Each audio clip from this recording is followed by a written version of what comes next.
Good morning, guys. Welcome back to the kitchen. Well, today's tip, I need to grate some cheese.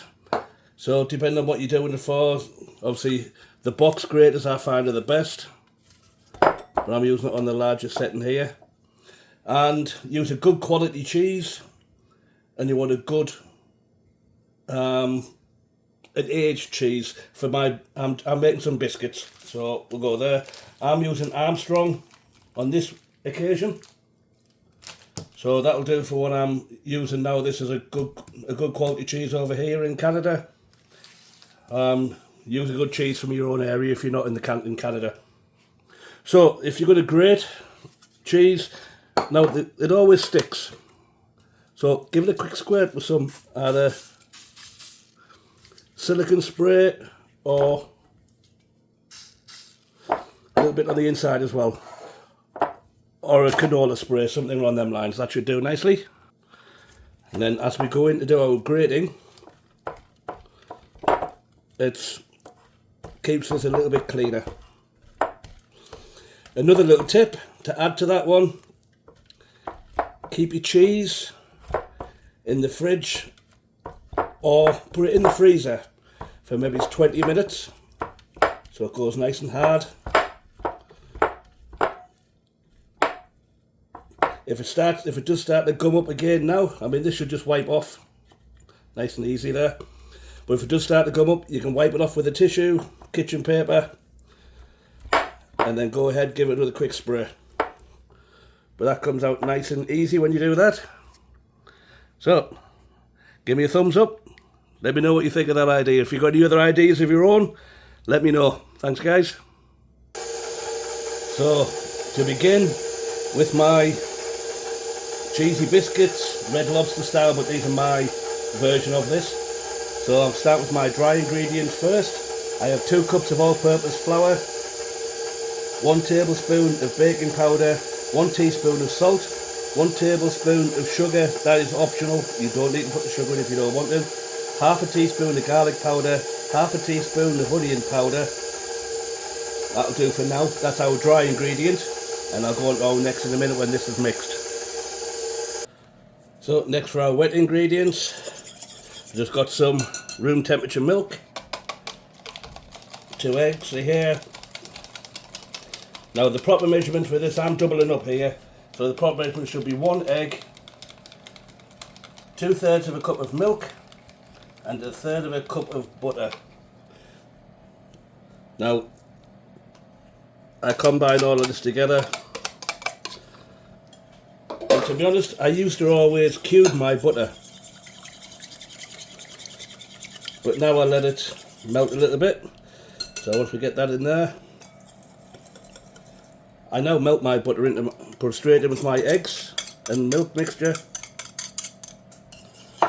Give that a mix around.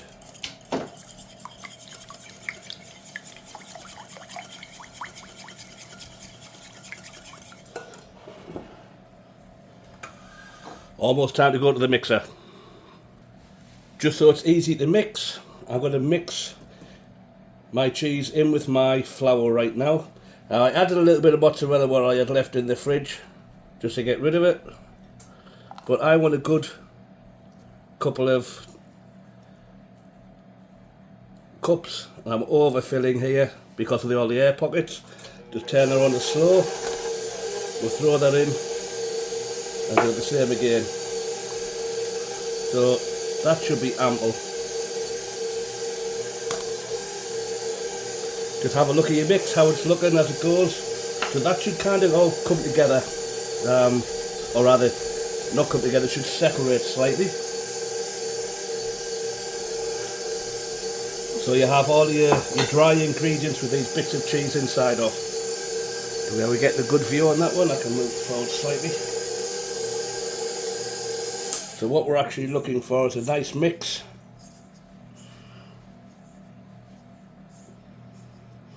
So the cheese is kind of coated in the flour.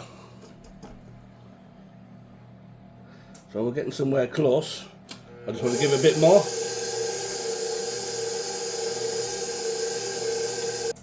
And just so it's easy to work, I've swapped over my liquids into a jug for pouring. I've switched over to a door hook, and we're just going to add this a little at a time.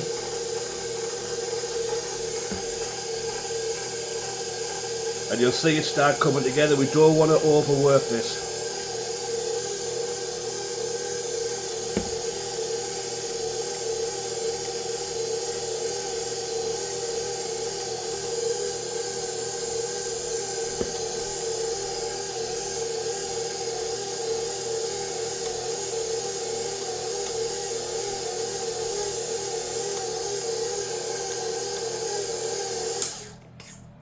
Turn that off and push our dry ingredients in. Please turn it off, otherwise you catch your finger in there, you're going to break a finger.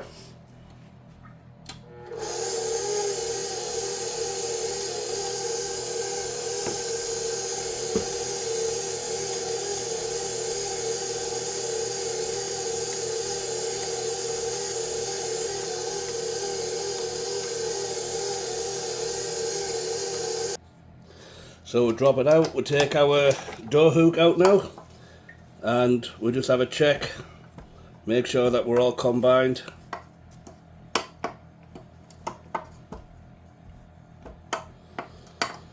Have a bit of a clean off as we go.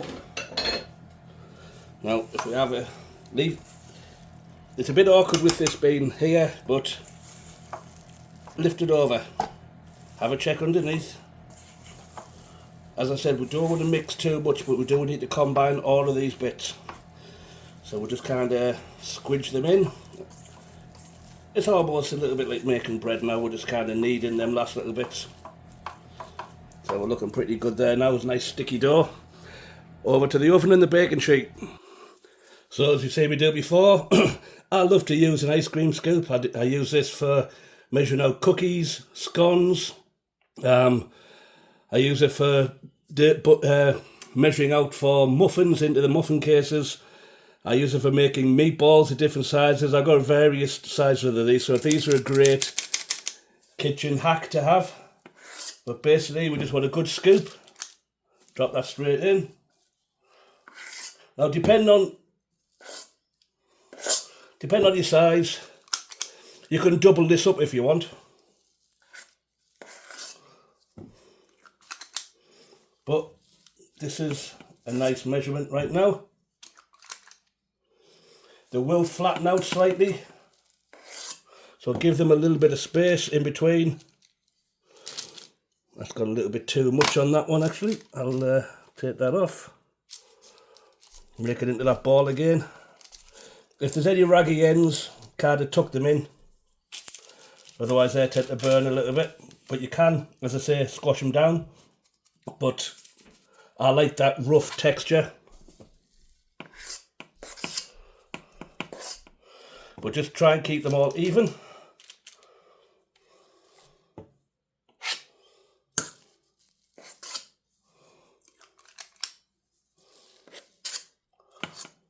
I would love to have myself a larger mixer, a proper professional type, and then I could make. But then again, I need a bigger oven at that point. I need to get a professional oven as well, like the stackable variety.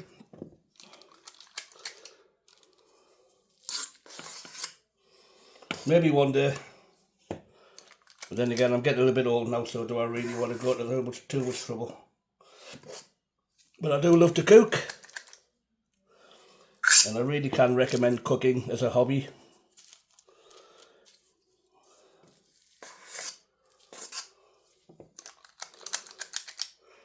But I had two sisters. One sadly passed away. She also loved to cook. With my other sister, she's kind of a vegetarian, or she claims to be, but she eats chicken and fish. I've never seen her experiment in the kitchen too much. She does a good Sunday roast. She'll cook chicken and veg and everything. That's really nice.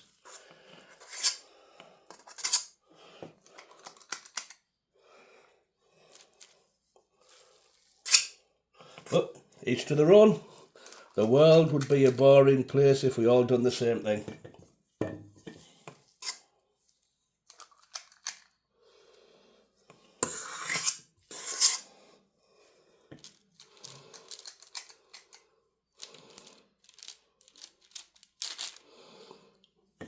A little bit of mix left there, so I will do another small tray. But that goes in the oven now for, what was it, 10 minutes? Yeah, 10 minutes at 400, and then we take it out, we brush it with some melted butter, and then it goes back in again. We add a little bit of parsley, anything you want like that. Another little tip, instead of using a grease-proof paper, use yourself a silicone cookie sheet. And you can just drop them on like that. I mean, for what there is here, to be honest, there's enough for one big cookie, one big. If we roll that into a ball, we'll flatten that out, we'll let that cook out, and that's just one big one. That's a test one for the chef. I'm going to throw that on the top of the oven.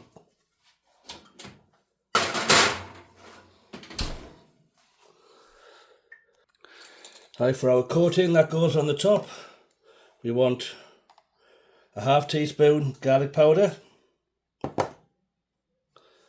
half teaspoon onion powder,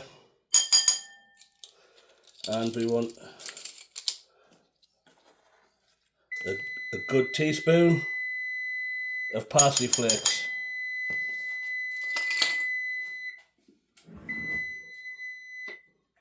That's my scones ready to go.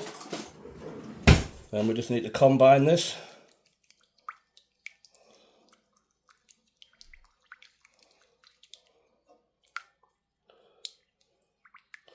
And we'll just brush that on the top. As you can see, these are nice and cheesy. And I'm just going to quickly put a little bit of this melted butter and parsley on the top. We don't need too much. Just a couple of little dabs. I'm probably being a bit heavy-handed here.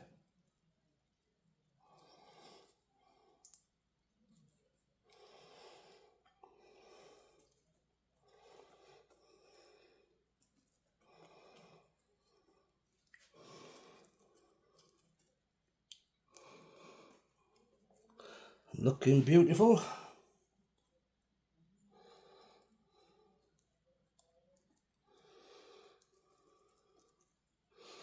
And you can, if you have parsley butter left over, let it go hard, refreeze it. You can freeze it up, you can leave it in a tub for a week or two in the fridge if you need to make more.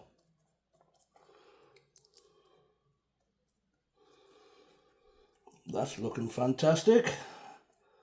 And we're going to get them straight back into the oven for another 5 to 6 minutes. So there we go, guys. Some beautiful cheesy Red Lobster style scone with an embellishment of a little bit of parsley butter on the top. I'm just going to take a wooden skewer and we're just going to go into one. If it comes out clean, it's got a lip, that's cooked, yep. Nice. Just give me a little check.